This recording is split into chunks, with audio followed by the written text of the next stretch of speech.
Hey there, Ride the Car Guy here, and today let's get the Xterra ready to receive the VK.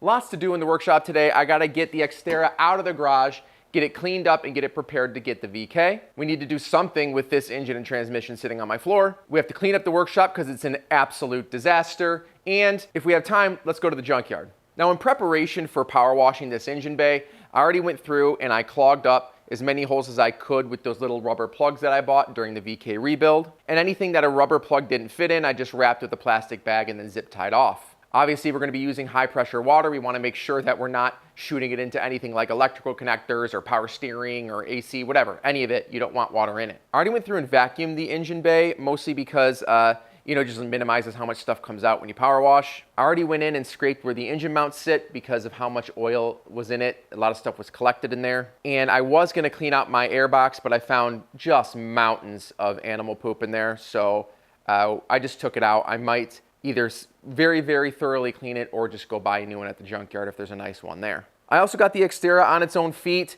I need to be able to roll it. So I did that, and I put together the steering linkage just a little bit, like barely put together, but enough to turn it in and out of the driveway. And we're ready to rock. We can push this thing out of here and start power washing. But before we do that, I want to do something with this engine and transmission. First and foremost, I want to take the alternator and starter harness out, make sure that that's away and safe. And that's what we're going to have to send off to get wired into the VK harness. And then also, I'd like to split the engine and transmission, put it on a transmission jack, and then, find a place for it away from here. In a future video, I'm likely going to tear down this VQ40 and just take a look at it, see what's wrong with it, see if any of it's salvageable, maybe sell some parts, whatever. Just get rid of it. So let's go pull that harness off. I'm going to lift this up and get the ass end of the transmission on the transmission jack, so that way we can get to the starter connectors a little more easily.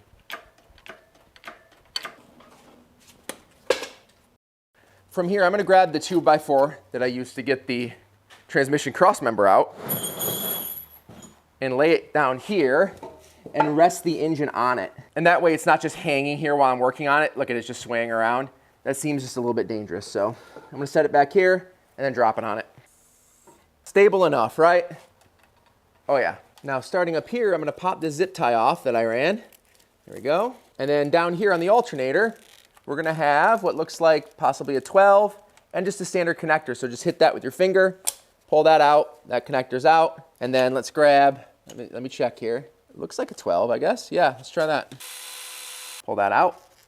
I'm going to put the nut back on it so we know where it's at. And then this guy, how do we do this? Oh, I really hate these things. You have these little zip tie-esque things, and I think if you just get something in between them to pull out. Just getting a microscopic little flathead, shoving it in that tab. Does it come out? It does. Okay.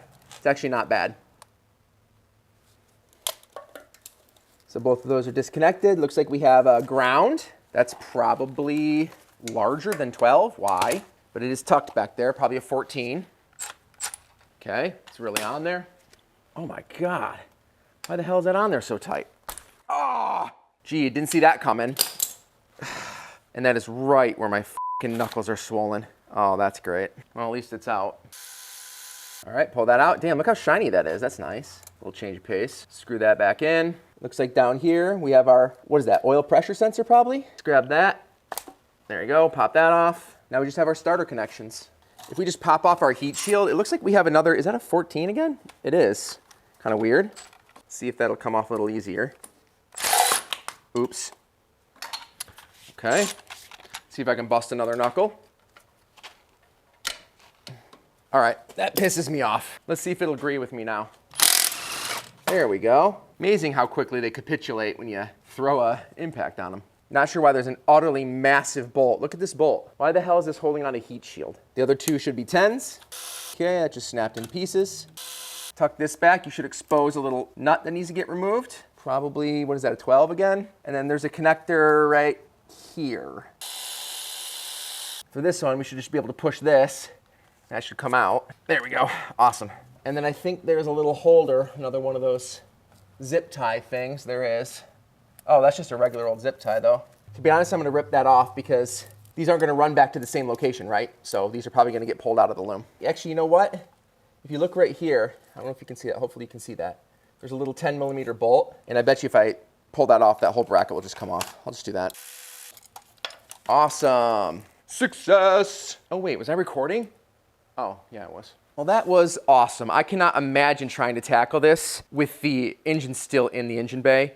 This is way easier doing it outside, so just wait until you bring it out. This is what we're gonna have to send in tandem with our VK full engine harness to go get wired together effectively. Wires come out of here, they go in the other one, and vice versa. I don't know. There's a whole bunch to it, but I'm going to reach out to a couple people, specifically, of course, Brennan Becker from Driven Desire.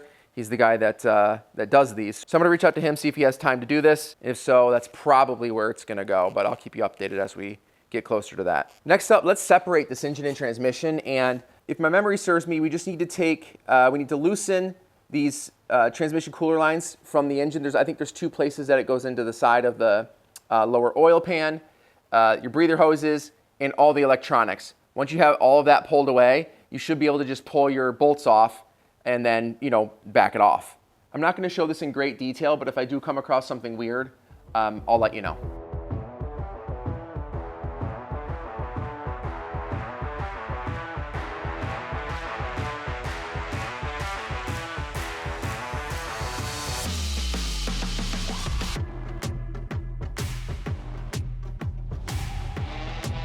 Now that was really not bad. The connector that wraps around and goes down to like 2 little sensors down here in the transfer case, they're annoying to get at, and the tab, at least on mine, the tab that you had to hit was against the side of the transmission and the connector on the other side. So that was a little annoying, but other than that, you just pop them all off.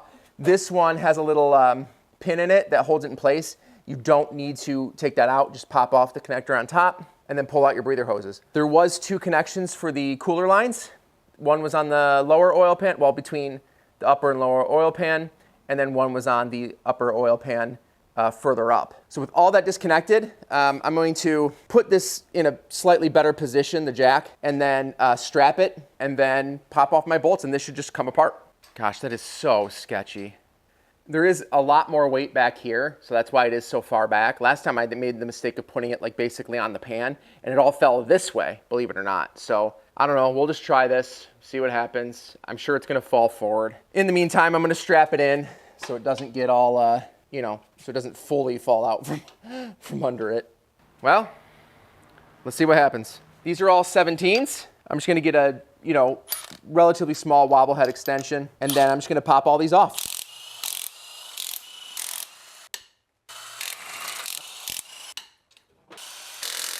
Okay, I think we might be there. One last check underneath. Oh, Jesus, it is spilling so much fluid out of here. Whoops. Yeah, I think we're there. Oh, actually, I just found something that I missed. There is one more connection up front for the cooling lines. So let's pull those out. It's probably the only thing holding this all together now. Excellent. I'm just gonna sort of bend those away, honestly. Not gonna worry too much about them.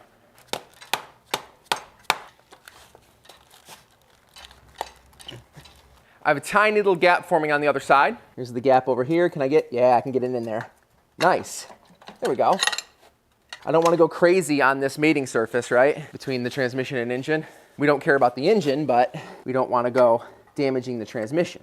It just occurred to me that the starter is going into the transmission right here. Let me grab 14? Yeah, 14, and pull that off. And then this thing will probably fly off, actually. The starter should pop out. Yep, there we go. Now there's zero excuse for this thing coming out. Should be a couple pins that it slides in on. Come to papa. There it goes. A big part of me is yelling to get the front of the transmission supported. There's just something in me saying that. So I'm gonna grab my jack. There you go. Oh yeah, almost there. Oh, there it is. Come on, Rye. I keep forgetting shit that connects the engine with the transmission. There's a little access panel to access the flywheel equivalent, the sensor plate. I can't think of what it's called. But if you look right here, these two look like they're connecting it. That guy is behind the sensor plate. Now there should be no reason it doesn't come apart. Come on, baby. You've got to be kidding me. I forgot another thing. The transmission dipstick is attached to a bracket on this radiator hose for some GD reason. I guess to support it. Makes sense. Can you please disconnect now? There we go. Wow. Come on, dude. Thank you. Whoa. A blue torque converter, huh? That's interesting. All right. Now, is this on here? Yeah, this is on here. Sort of. Good enough. Disconnected. Okay, this workshop is getting absolutely out of hand. So what I'm gonna do next is get the Xterra out of here so we can go power wash it in the driveway. This, I'm probably gonna put the front clip back on the Xterra. So just because it's gonna be sitting in my driveway for like a month like this, so I don't really wanna have it look this bad. So I'll throw that on there, probably throw the hood back on as well. And then this transmission can sit where this currently is. That way I can have it stored there and it's out of the way. The engine, not so much. I think I might actually end up having to buy an engine stand, which would be super annoying. But I do want to do like a teardown of that engine. I think it'd be really cool to show you guys, but whatever, we'll figure it out. Let's get the Xterra out of here, and then I gotta clean up this workshop. It's just brutal. Theoretically, this should be a lot easier to push, right? Oh wow, it's actually really easy to push. We're gonna have to 3-point this thing.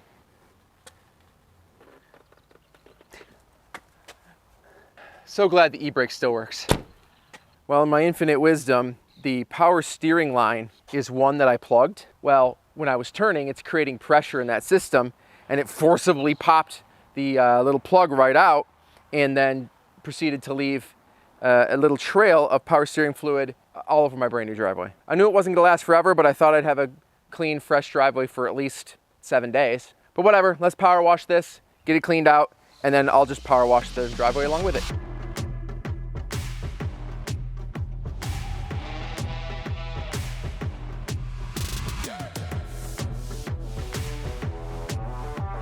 The power washing was eventful, as it always is. I hit not only the engine bay, but I went underneath, got as much as I could there, and I went back and took all the parts that I took off, like the transmission cross member and then the upper cross member, and just sprayed all those down as well. After power washing, I actually went back through and I used Super Clean. Power washing is great and all, but it still leaves that sort of like really thin film of like oily greasiness. The Super Clean knocks that stuff right out. I just spray it on there, let it sit for a minute, dissolves the grease, and then I just wipe it off and rinse it. Now that that's done, it looks fantastic. The differential actually looks like a differential, and I'm not gonna become a greasy mess every time I touch something. All this took a little bit longer than expected, so I'm just gonna use the remainder of the day to get this shop sort of tidied up, ready for the Titan, and then we'll just go to the junkyard tomorrow. All right, it's the next day, and weather's great today, so you're gonna get exposed shoulder, Ryan. Not exactly sure what that means, but I wanted a tank top shaped sunburn instead of a t-shirt shaped sunburn.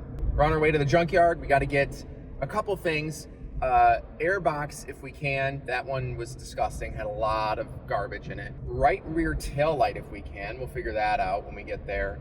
And then the brake lines, the main brake lines from the master cylinder to the ABS unit, and then from the ABS unit to both rear wheels, so, or rear brakes, I guess.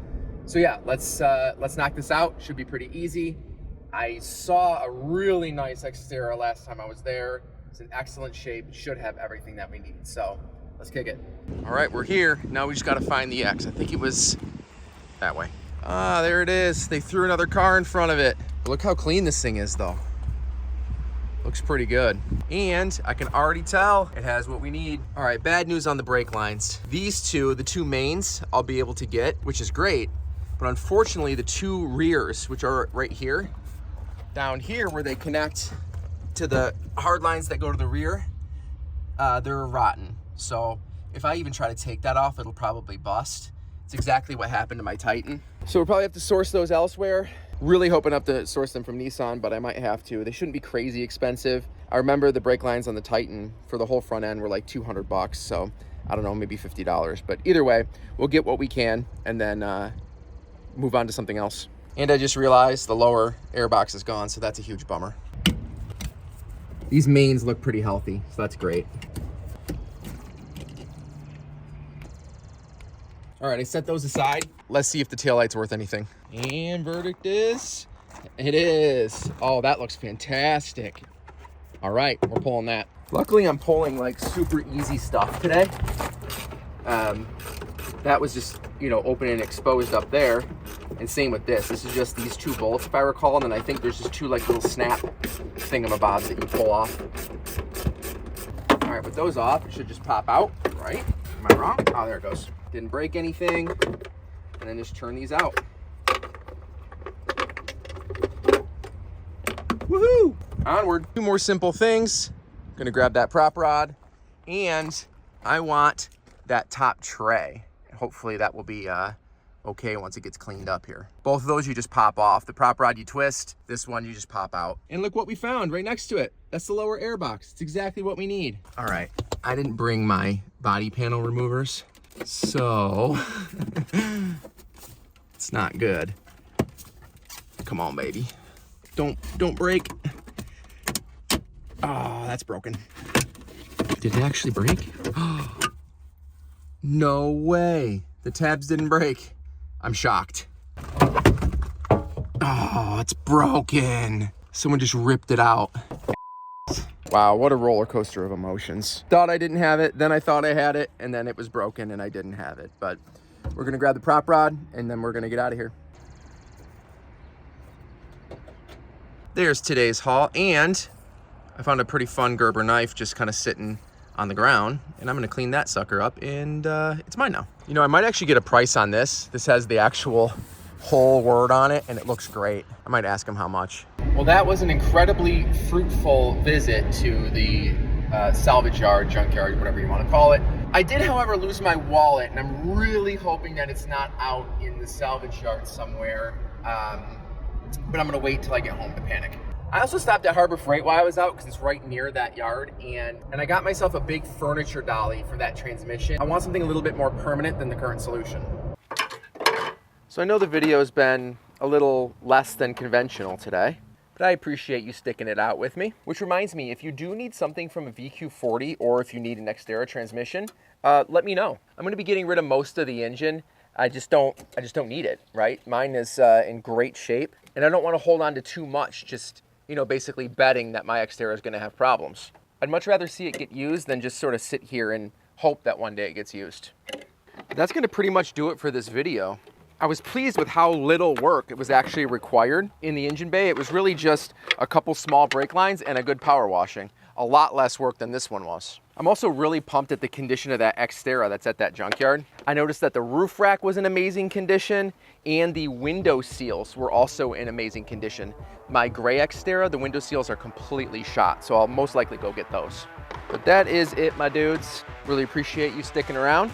Make sure you subscribe to follow along with the series. This is all just part of a much bigger project, doing a VK swap into the Xterra. And of course, the hundreds of other videos I have on my channel for various vehicles, but mostly the Xterra and the Titan. Thanks so much for watching, and have a great day.